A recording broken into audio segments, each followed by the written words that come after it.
السلام علیکم. آپ ملاحظہ فرما رہے ہیں صدائے محرومین چینل، اور میں ہوں آپ کا ہوسٹ طالب لکوی ایڈوکیٹ. ناظرین، حالات کیسے ہیں یہ کسی سے مخفی نہیں ہے، لیکن ہم چونکہ بات مینلی پینشنز کی کرتے ہیں، اور پینشنز اور امپلائیز کے حوالے سے میرے پاس کچھ خبریں بھی ہیں. ای او بی آئی کے حوالے سے تو ہم آپ کو وہ سیکنڈ ایپیسوڈ بتائیں گے 28 اکتوبر 2013 کے بعد 2014 میں کیا ہوتا ہے. اور یہ تسلسل ہے اس بات کا کہ جس طرح ای او بی آئی کو مختلف سیاسی گماشتوں نے لوٹا کھسوٹا، اور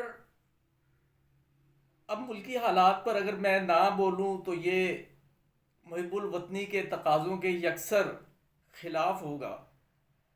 لیکن میں کوشش کروں گا کہ بالکل غیر جانبداری سے آپ کو حالات کا جو ایک پیش کر دوں، ڈاٹ سے ڈاٹ آپ خود ملا لیجئے گا.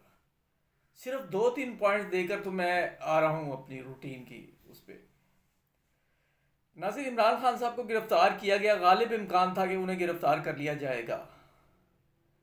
اس حوالے سے انہوں نے ایک آفیسر، ملٹری آفیسر پر اپنی تحفظات کا اظہار جو وہ پہلے بھی کر چکے ہیں کیے گئے. اس پہ پھر متعلقہ ادارے کا جو ہے وہ ویو پوائنٹ بھی آیا، اور انہوں نے روانہ ہوتے ہوئے پہلے کہہ دیا کہ ہو سکتا ہے کہ مجھے گرفتار کر لیا جائے، میں گرفتاری سے نہیں ڈرتا، مجھے گرفتار کیا جائے، مجھے وارنٹ دکھائے جائیں، میں اپنی لیگل ٹیم کو دکھاؤں گا اور اس کے بعد میں گرفتاری پیش کر دوں گا. یہ انہوں نے ویڈیو ریکارڈ کروائی تھی روانگی سے پہلے، کیونکہ انہیں اندازہ ہو گیا تھا. لیکن اس کے بعد جس بہیمانہ طریقے سے انہیں گرفتار کیا گیا، وہ اپنی مثال آپ ہے. اور اس وقت جو ہے وہ انٹرنیٹ میں آپ کے جو ویڈیو سے بات بھی نہیں کر سکا، وہ انٹرنیٹ کی کمزوری یا بالکل منقطع ہونا یہ وجہ رہی. کل تو خیر بلیک آؤٹ ہی رہا ہمارے شہر میں، اور اس حوالے سے لائٹ بھی گئی رہی، اور بڑی انسرٹنٹی کی پوزیشن رہی کہ حالات سے کٹ کے رہ گئے. ایسا نہیں کرنا چاہیے.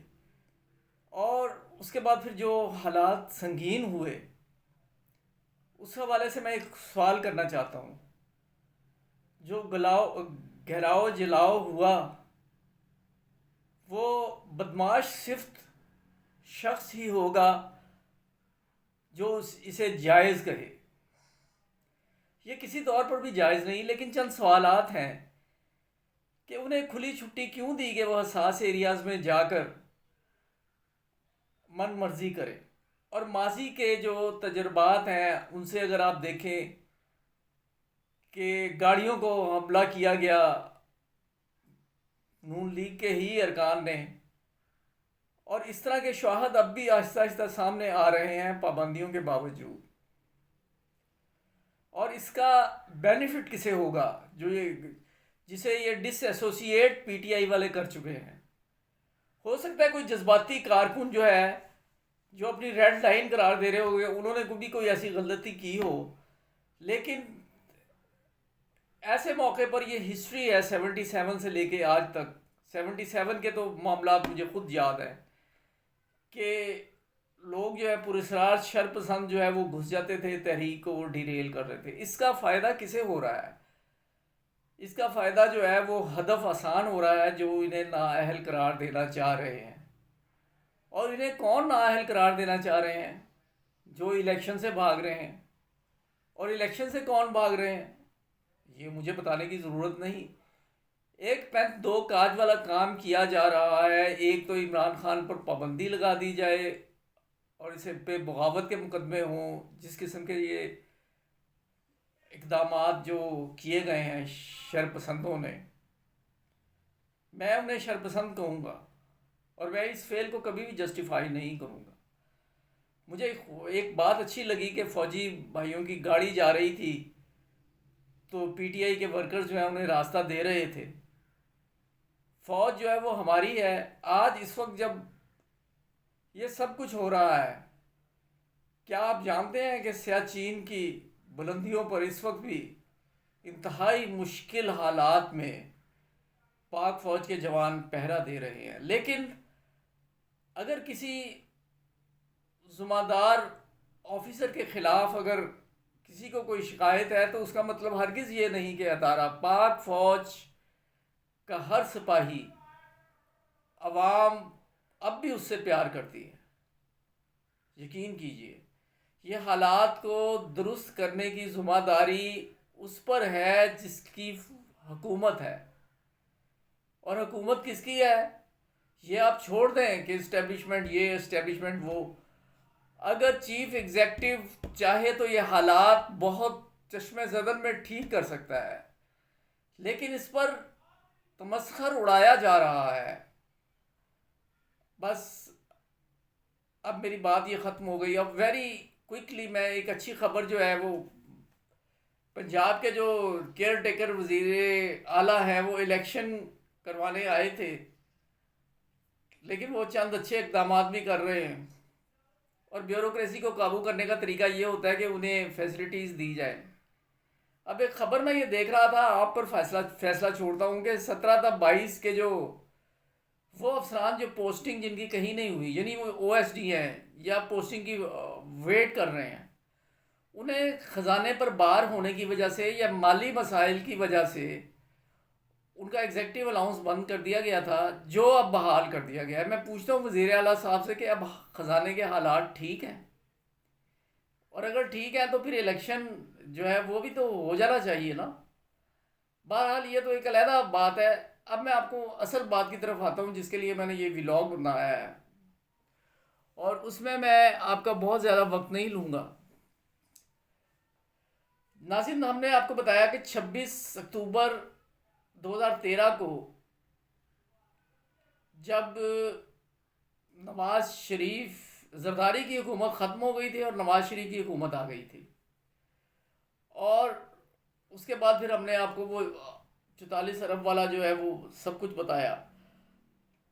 وہ بات تھی 2013 کی، اور آج ہم آپ کو بات کر رہے ہیں. یہ وہ خبریں ہیں جو آپ کی نظر سے شاید گزری ہوں، لیکن جو اس وقت پینشنر بھی نہیں تھے انہیں شاید اس بات کا علم نہ ہو. اور اب اس کے اگلے سال میں ہم داخل ہو رہے ہیں 24 ستمبر 2014 کی خبر کے ساتھ. اور اس میں یہ خبر تھی کہ جو چیئرمین اس وقت کے تھے نذر محمد گوندل، انہیں گرفتار کر لیا گیا. نذر محمد گوندل کا نام آپ نے بہت بار سنا ہوگا، بہت سے لوگوں سے سنا ہوگا ای او بی آئی کے چیئرمین کی حیثیت سے. اور یہ موصوف جو ہے 44 ملین کی جو ہے وہ فراڈ، اس میں یہ شامل تھے. اور لاہور، اسلام آباد اور کراچی میں جو خریداریاں کی گئیں ای او بی آئی کے حوالے سے، اس میں کک بیکس اور کیا، اور وہی لوٹا کھسوٹا. ان موصوف کی جو ہے اپیل خارج کر دی سپریم کورٹ نے، تو وہ کچھ پتہ نہیں چل رہا تھا کہ وہ کہاں بیٹھے ہیں. تو انہوں نے اس وقت جو ہے وہ پناہ لے لی سپریم کورٹ بار ایسوسی ایشن کے آفس. لیکن بہرحال عدالت کے حکم تو مانا جاتا ہے نا. آج کل جو ہو رہا ہے، پہلے تو یہ ممکن نہیں تھا،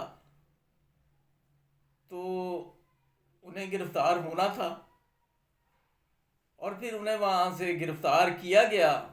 باہر آئے وہ، انہیں گرفتار کیا گیا اور ایف آئی اے کے حوالے کر دیا. اب اس کا منطقی انجام کیا ہوا؟ کیا انہیں وہ بہت عرصہ وہ جیل میں رہے؟ رونا تو یہی ہے کہ کمزور آدمی تو بھینس چوری کرنے، بھینس تو درکنار روٹی مہنگی بیچنے پر بھی اسے ضمانت نہیں ملتی، اور جو طاقتور ہے وہ اپنا دامن بچا لیتا ہے. یہ بہت بڑی ناانصافی ہے جسے ختم ہونا چاہیے. ناظرین، حسب وعدہ یہ کر دیا ہے. اب اگلی قسط کے ساتھ ہم نے آپ کو کہا تھا کہ ہم زلفی بخاری تک پہنچیں گے. اگلی جو ایپیسوڈ کے ساتھ ہم پھر حاضر ہوں گے، اور آپ اپنا جو ہے ہمیں فیڈ بیک ضرور دیجئے، کیونکہ یہ ہمارے لیے ایک غذا کی حیثیت رکھتے ہیں. اور آپ کا کوئی بھی مسئلہ ہو، خاص طور پر میں پی ایل آئی کے جو پوسٹل لائف انشورنس کے جو متاثرین ہیں ان سے بھی کہوں گا کہ آپ کے حوالے سے بھی میں ایک ویلاگ کا جو وعدہ ہے وہ انشاءاللہ وفا ہوگا. اور آپ کے جو بھی انڈیویجول مسائل ہیں وہ ہمیں بھیج دیں. میں تھمب نیل میں اپنا نمبر بھی دے دوں گا. آج کے لیے اتنا ہی. Thanks for watching. سبسکرائب کر کے بیل آئیکن کو کلک کر کے آل کا آپشن دینا نہ بھولیں. اللہ حافظ.